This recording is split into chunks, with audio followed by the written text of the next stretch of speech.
সবাই ধুয়ে ফল ইচ্ছা মতো খাবেন। ফরমালিন কখনো কোনো ফলে কেউ দেয়নি, দেবেও না। ফরমালিন বলা হয় ফর্মালডিহাইড, তার ইউজ আলাদা। ফরমালিন স্যার বললেন যে শুধু প্রোটিনের উপরে কাজ করে।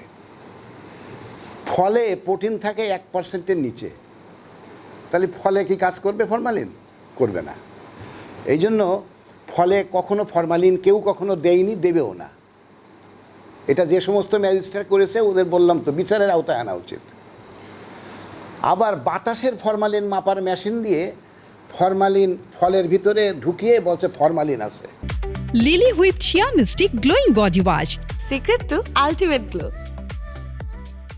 এই সমস্ত অজ্ঞ অফিসার, সরকারি অফিসার তো তারা, এই সমস্ত অজ্ঞ অফিসাররা জানেও না যে ফলের ভিতরে প্রাকৃতিকভাবেই কিছু ফরমালিন তৈরি হয় এবং তার একটা সেফ ডোজ আছে। সেফ ডোজ বলা হয় যে 2 থেকে 60 ppm পর্যন্ত এটা শরীরের জন্য কোনো ক্ষতি নাই। আমি 10 ppm আছে বলে দিলাম ফরমালিন ধ্বংস করো সব, টন কি টন। এটা শুধুমাত্র অজ্ঞতার কারণে। আরেকটা হচ্ছে আমাদের যে ফল, এই ফলের একটা ভাগ আছে।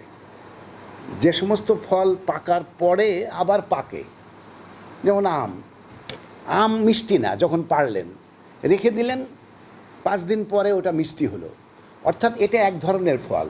যেমন কলা, একই, এদেরকে বলে ক্লাইমেট্রিক ফ্রুট। যে সমস্ত ফলগুলো পাড়ার পরে স্টার্চ থেকে আস্তে আস্তে ওটা ইথিলিন এগুলো তৈরি হয়। আর ফল পাকার মেন উপাদান কিন্তু ইথিলিন, ওর ভিতরে তৈরি হয়, যখন ম্যাচিউর হয় তৈরি হয়। এই তৈরিটা যদি না হতো ফল কখনোই পাকতো না। এখন কেউ যদি বলে যে আমাদের ভিতরে যে সমস্ত ফল আছে, ফলের ভিতরে যে স্টার্চ আছে, এই স্টার্চ থেকে সুগার হচ্ছে, এই যে প্রসেসটা, কিন্তু কোনো কোনো ফল আছে মানে গাছ থেকে খসানোর পরে আর পাকবে না এই অর্থ যে তার মিষ্টতা আর পরিবর্তন হবে না। যেমন আনারস খেতে মিষ্টি লাগবে, ওই 10 দিন পরেও সেই একই রকম মিষ্টি লাগবে। যেমন কমলা গাছে পাকাতে হয়, মালটা গাছে পাকাতে হয়। গাছে যখন দেখবেন যে বিদেশে কমলা পাড়ে কখন সব হলুদ হবে, তারপরে পারবে। অর্থাৎ এইটা নন ক্লাইমেট্রিক ফ্রুট বলে যে এদের ভিতরে পরে স্টার্চ থেকে আর সুগার তৈরি হয় না, এদের বৈশিষ্ট্য। এখন এই জন্য আমরা এই যে স্টোরেজ, আমাদের যে বাড়ির সায়েন্টিস্ট বললেন, গুরুত্বপূর্ণ কথা বলছেন যে আমাদের স্টোরেজে কিভাবে এই ফল সংরক্ষণ করা যাবে।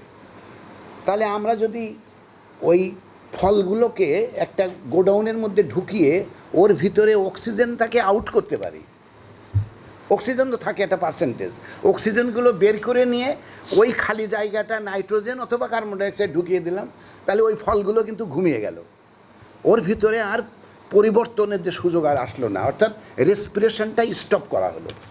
যতদিন রেসপিরেশন স্টপ থাকবে ততদিন কিন্তু সে আর পাকবে না, বা যে অবস্থায় রাখা হলো ওই অবস্থায়। এবং আমিও পরীক্ষা করেছি পার্সোনালি, 10 থেকে 12 ডিগ্রিতে আমি দেখেছি 25 দিন ভালো থাকে।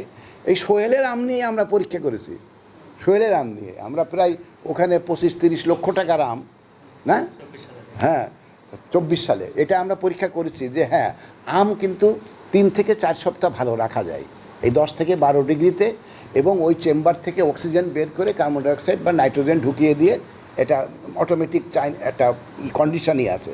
যা হোক, তাহলে আমি বলবো যে এই আরিফ বলেছে যে কার্বাইড আমরা দিই, হ্যাঁ কার্বাইডটা নিষিদ্ধ।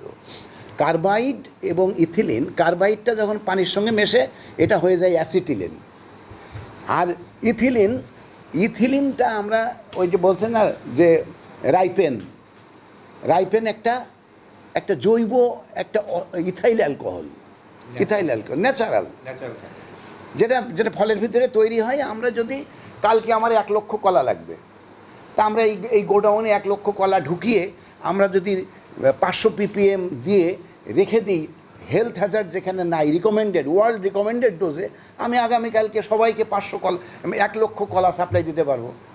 তাহলে এই যে জিনিসটা রিকমেন্ডেড ইন্টারন্যাশনালি, সেই জিনিসটাই আমরা মিসকনসেপশনে টোটাল আমাদের মানুষকে মানে একটা প্যানিক সৃষ্টি করে দিয়ে মানে কত বড় অজ্ঞতা যে আমাদের ফল খাওয়াকেই এখন এখন একটা মানে নেগেটিভে চলে আসছে। হ্যাঁ, এই জন্য আমরা এই যে কেউ যদি কার্বাইডও দেয় ফরমালিন কেউ যদি দেয়ও তা ধুয়ে খেলেও তা থাকে না।